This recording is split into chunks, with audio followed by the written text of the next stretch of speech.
মৰমৰ শিক্ষাৰ্থীসকল তোমালোকক স্বাগতম জনাইছো ই কক্ষলৈ মই প্ৰণীতা শৰ্মা বৰদলৈ আৰম্ভ কৰিবলৈ লৈছো তোমালোকৰ খ অংশ পাঠৰ চতুৰ্দশ পাঠ এই পাঠটি নাম হৈছে সুখ আৰু এই সুখ কবিতাটিৰ প্ৰশ্নাৱলী আমি এতিয়া আলোচনা কৰিবলৈ লৈছো এই প্ৰশ্নোত্তৰসমূহ কেনে ধৰণৰ হ'ব চাই যোৱা এটো লিখিছে আনন্দ চন্দ্ৰ আগৰৱালা ডাঙৰীয়া আৰু আনন্দ চন্দ্ৰ আগৰৱালা ডাঙৰীয়া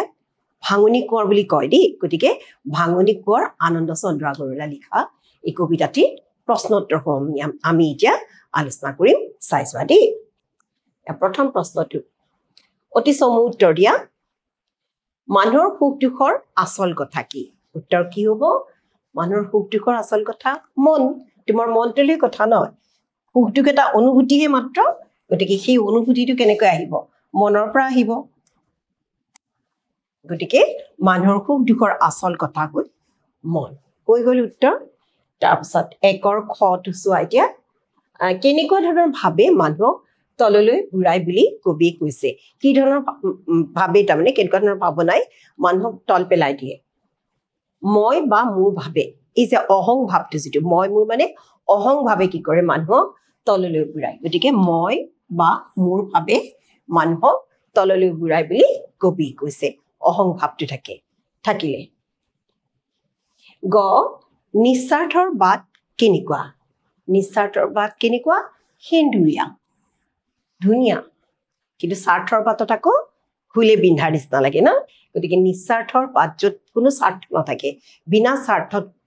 মানুহে কৰে সেয়া বাট কি হয় সেন্দুৰীয়া হয় কবি আনন্দ চন্দ্ৰ আগৰৱালাক কিয় ভাঙনি কোঁৱৰ বুলি কোৱা হয় তাৰ উপাধিটো দিয়া আছে ভাঙনি কোঁৱৰ মই আৰম্ভণিতে কৈছোৱেই নহয় তোমালোকক ভাঙনি কোঁৱৰ বুলি কিয় কোৱা হৈছে কাৰণ তেওঁ কেইবাটাও ইংৰাজী কবিতা অসমীয়ালৈ শুৱলাকৈ ধুনীয়াকৈ ভাঙনি কৰে মানে অনুবাদ কৰিছিল কেইবাটাও ইংৰাজী কবিতা অসমীয়ালৈ শুৱলাকৈ ভাঙনি কৰে আৰু সেইকাৰণে তেওঁক কোৱা হয় ভাঙনি কোঁৱৰ তেওঁক সেইকাৰণে ভাঙনি কোঁৱৰ বুলি জনা যায় বুজিলা অনুবাদ কৰিছিল মানে ট্ৰান্সলেট কৰিছিল তেওঁ অসমীয়া ইংৰাজীৰ পৰা অসমীয়ালৈ সেইবাবে ভাঙনি কোঁৱৰ বুলি তেওঁক উপাধি দিয়া হৈছে আনন্দ চন্দ্ৰ আগৰৱালা এইবাৰ মটো চোৱা কাক আপোন কৰিব পাৰিলে সংসাৰত সুখ নাই বুলি কবিয়ে কৈছে মানে সংসাৰত দুখ নাই বুলি কওঁতে সংসাৰত দুখ নাই কাক আপোন কৰিব পাৰিলে আনকো যেতিয়া আপোন কৰি লোৱা হয় সকলোকে যেতিয়া আপোন বুলি ল'ব পাৰি এটা কথাই আছে গান্ধীজীয়ে কৈছিল উদাৰ চৰিতানাম বসুধৈৱ কুটুম্বকম উদাৰ যেতিয়া সকলৰ বাবে পৃথিৱীখনে বন্ধু গতিকে কি হয় পৰক আপোন কৰিব পাৰিলে সংসাৰত দুখ নাই বুলি কবিয়ে ব্যক্ত কৰিছে মানুহেতো সুখ বুলি বলিয়া হৈ ফুৰে নহয়নে গতিকে সুখ পোৱাৰ সহজ উপায় সকলোকে আপোন জ্ঞান কৰিব লাগে তেতিয়া মানুহে কেতিয়াও সংসাৰত দুখ নাপায় এই কথাটোকে কোৱা হৈছে এইবাৰ প্ৰথম চোৱা কবিৰ মতে প্ৰকৃত সুখ কেনেকৈ পাব পাৰি কবিৰ মতে প্ৰকৃত সুখ পোৱাৰ উপায়টো মানুহৰ নিজৰ হাতত থাকে এই যে আনৰ দুখত দুখী আনৰ সুখত সুখী কেৱল নিজৰটো ভাবিলেই নহ'ব মই মোৰ ভাবে তললৈ বুঢ়াব বুলি কবিতাটিত কোৱাই আছে গতিকে মই মোৰ ভাৱনা ৰাখি যেতিয়া আনৰ দুখত দুখী হ'ব পাৰি আৰু আনৰ সুখত সুখী হ'ব যদি জানা তেতিয়াহ'লে প্ৰকৃত সুখ লাভ কৰিব পাৰিবা গতিকে নিজৰ স্বাৰ্থ ত্যাগ কৰি নিস্বাৰ্থভাৱে কাম কৰিব লাগিব তাৰমানে নিজৰ স্বাৰ্থ ত্যাগ কৰি আনৰ হিতৰ বাবে আনৰ ভালৰ বাবে যদি কাম কৰা যায় তেতিয়াহে প্ৰকৃত সুখ লাভ হয় গতিকে প্ৰকৃত সুখ লাভ কৰাৰ উপায় একেবাৰে সহজ আমাৰ হাতৰ মুঠিতে আছে আমি মাত্ৰ সকলোকে আপোন কৰি ল'ব পাৰিব লাগিব আৰু আনৰ যেতিয়া কিবা বিপদ হ'ব সেই বিপদ বিঘিনিত যদি আমি নিজ মনে যদি কি কৰোঁ উদ্ধাৰ কৰিবলৈ যাওঁ বিপদৰ পৰা যদি ৰক্ষা কৰিবলৈ যাওঁ তেতিয়াহ'লে আমি সুখ পাম কেৱল নিজৰ কথা ভাবি থাকিলে স্বাৰ্থপৰ মানুহে জীৱনত সুখ নাপায় এতিয়া আহিলে 2 নম্বৰ প্ৰশ্ন কবিতাটিৰ মূল কথাখিনি নিজৰ ভাষাত লিখা তোমালোকক উত্তৰকেইটাত তোমালোকে গমেই পাইছা কবিতাটিৰ মূল কথাখিনি এটা চোৱা কবি আনন্দ চন্দ্ৰ আগৰৱালাৰ সুখ নামৰ কবিতাটি কি হয় এটি অতি মনোৰম আৰু নীতিমূলক কবিতা নীতি শিক্ষা দিয়া হৈছে ইয়াতে কিয় প্ৰকৃত সুখ কেনেকৈ পাব পাৰি সেই কথাটোকে কবিতাটিৰ মাজে প্ৰকাশ কৰিছে এই কোৱাই হৈছেনে প্ৰথমতে আমাৰ সুখৰ হেৰিটো ক'ৰ পৰা মনৰ পৰা আহে মনে মংগল বুলি কথা এটা আছে নহয় মনটো সুখী হলে সকলো সুখী সুখ হৈছে মূলতঃ মন আৰু শৰীৰত অনুভূত হোৱা তৃপ্তিকৰ অৱস্থা বা মানসিক বা শাৰীৰিক সমষ্টি গতিকে সুখ বুলি ক'লে আমি কি বুজি পাওঁ প্ৰকৃততে মন আৰু শৰীৰত অনুভৱ হোৱা উপলব্ধি হোৱা এটা তৃপ্তিকৰ ভাল লগা এটা অৱস্থাই হৈছে সুখ তাৰমানে মানসিক বা শাৰীৰিক সমষ্টি যিটো মানসিক আৰু শাৰীৰিক যিটো তৃপ্তিদায়ক অৱস্থা সেয়াই হৈছে সুখ মানে সুখ বুলি সুখ বিচাৰি বলিয়াৰ দৰে হাবাথুৰি খাই ফুৰিলেও সুখ নাপায় বৰং কি হয় দুখৰ উপৰি দুখে পায় সুখ সুখ বুলি মানুহ বলিয়া নেদেখি সুখৰ মুখ সুখ বিচাৰোতে পায় সংসাৰত দুখৰ উপৰি দুখ তোমালোকে কবিতাটি আৰম্ভণিতে পাইছান এই কথাখিনি ইয়াতে বুজাই দিয়া হৈছে সেইকাৰণে যে বৰং দুখৰ উপৰি দুখ পায় কিন্তু প্ৰকৃত সুখ পাবলৈ কাৰণে কি কৰিব লাগিব আগতেও কোৱা হৈছে স্বাৰ্থ ত্যাগ কৰিব পাৰিব লাগিব আনৰ দুখত দুখী হ'ব পাৰিব লাগিব আৰু পৰক আপোন কৰিব পাৰিব লাগিব তেতিয়াহে কি হ'ব সুখ লাভ হ'ব পৰৰ কাৰণে কান্দিব পাৰিলে কান্দোনতো হেনো সুখ পায় গতিকে আনে যদি দুখত কান্দিছে তুমি যদি তেওঁৰ দুখত কান্দিব পাৰা তেতিয়া সেই কান্দোনতো সুখ পোৱা যায় মই মোৰ ভাৱ নলৈ সকলো মানুহে নিজৰ ভাই ভনী বুলি আঁকোৱালি ল'ব পাৰিলে এই যিটো ক'লো ভাতৃত্ববোধ থাকিব লাগিব ভাতৃত্ব ভগ্নিত্ব আপোন ভাৱ এটা ভাই ভনীৰ যেনেকুৱা একেটা পৰিয়ালৰ নিচিনাকে সকলোকে যদি ভাবিব পৰা যায় তেতিয়া কি হয় সৰগীয় সুখ সৰগীয় মানে স্বৰ্গীয় সুখ স্বৰ্গ আমি দেখা নাই সৰগত হেনো অনবৰতে কেৱল আনন্দ ফূৰ্তি থাকে সেই পৰিৱেশটো আমি ক'ত পাম মুহূৰ্ততে পাম যদি আমি সকলোকে আপোন বুলি ল'ব পাৰোঁ পৰৰ সুখত পৰৰ দুখত যদি আমি দুখী হ'ব পাৰোঁ কান্দিব পাৰোঁ পৰৰ কাৰণে সহায় কৰিব পাৰোঁ তেতিয়াহ'লে স্বৰ্গীয় সুখ লাভ কৰা যায় স্বাৰ্থপৰ হ'লে কি হয় নানা বিপদে সততে আগুৰি ধৰে অনবৰতে নানা বিপদে আগুৰি ধৰে কিন্তু যিয়ে নিস্বাৰ্থ মনোভাৱেৰে এক সুন্দৰ জীৱন যাপন কৰে তেওঁ সকলোৰে মাজত বিশ্ব প্ৰেমৰ বাণী বিলাই আদৰ্শৰ সুখী জীৱনৰ গৰাকী হয় আৰু তেওঁৰ বাবে কোনোকালে সুখৰ নপৰে এয়াই সুখ কবিতাটিৰ মূল কথাখিনি বুজি পাইছা নিশ্চয় তোমালোকে এতিয়া আহিলে আমাৰ ৩ নম্বৰ প্ৰশ্ন ব্যাখ্যা কৰা অকল নিজৰ নিমিত্তে নহয় আমাৰ জীৱন ভাই পৰৰ কাৰণে ঘাটিব পাৰিলে সংসাৰ সুখৰ ঠাই ইমান ধুনীয়া শব্দ আছে অকল নিজৰ কাৰণে আমাৰ নিজৰ কাৰণে অকল নহয় আনৰ কাৰণে ভাবিব লাগিব আনৰ কাৰণে যদি আমি খাটিব পাৰোঁ পৰৰ কাৰণে খাটিব পাৰিলে সংসাৰ সুখৰ ঠাই আনৰ কাৰণে যদি কাম কৰিব পৰা যায় তেতিয়াহ'লে গোটেই সংসাৰখনে সুখৰ হৈ পৰে আমি এতিয়া কেনেকৈ বুজাম প্ৰথমতে ক'ৰ পৰা তুলি দিয়া হৈছে কিয় কোৱা হৈছে তাৰপিছতে ব্যাখ্যাখিনি আহিব উক্ত কবিতাৰ আজি আমাৰ পাঠ্যপুথিৰ অন্তৰ্গত আনন্দ চন্দ্ৰ আগৰৱালা প্ৰণীত সুখ নামৰ কবিতাটিৰ পৰা উৎকলিত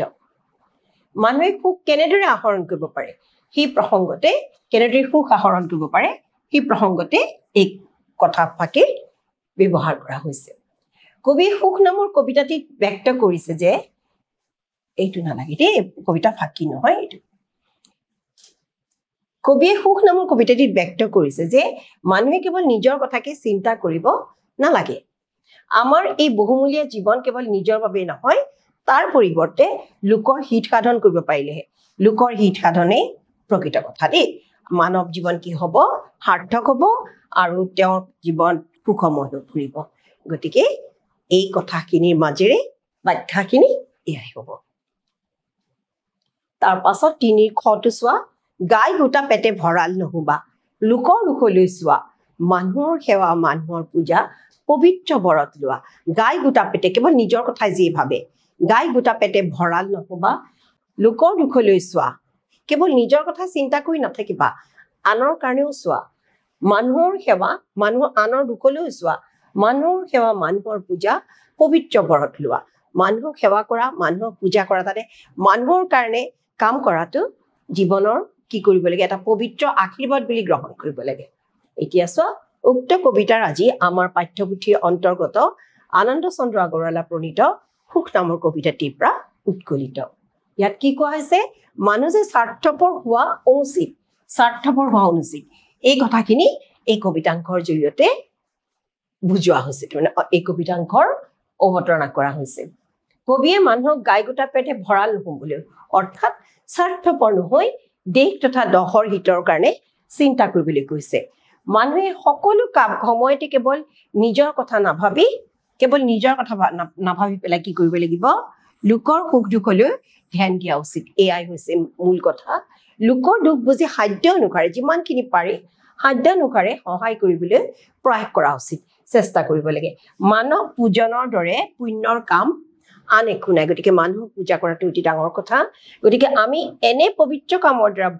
বৰ লাভ কৰিব পাৰোঁ বুলি কবিয়ে কবিতাৰাজিৰ জৰিয়তে উল্লেখ কৰিছে আমি যদি এনেকুৱা ধৰণৰ কাম কৰোঁ আনৰ কাৰণে যদি কাম কৰোঁ কাৰণ কোৱাই হৈছে মানৱ পূজা হৈছে আটাইতকৈ পুণ্যৰ কাম গতিকে এই পুণ্যৰ কাম যদি আমি কৰোঁ তেতিয়াহ'লে আমি বৰ লাভ কৰিম বৰ মানে আশীৰ্বাদ লাভ কৰিব পাৰিম বুলি পেলাই কবিয়ে কবিতাটিৰ জৰিয়তে এই কবিতাংশৰ জৰিয়তে বা কবিতাৰাজিৰ জৰিয়তে বুজাবলৈ বিচাৰিছে